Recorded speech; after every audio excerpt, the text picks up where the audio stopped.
சீமந்தம்னு ஒன்று பண்ணுறாங்க, அது ஏன் தெரியுமா உங்களுக்கு?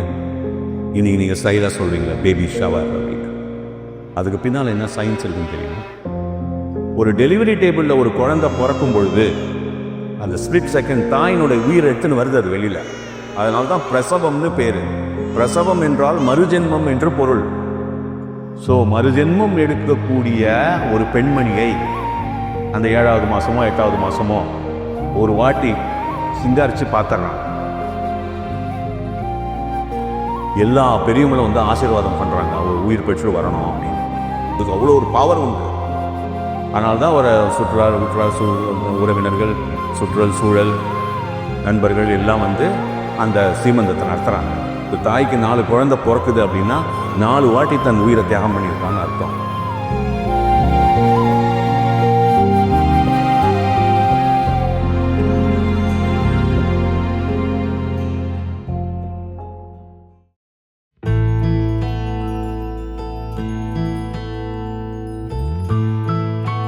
Mm-hmm.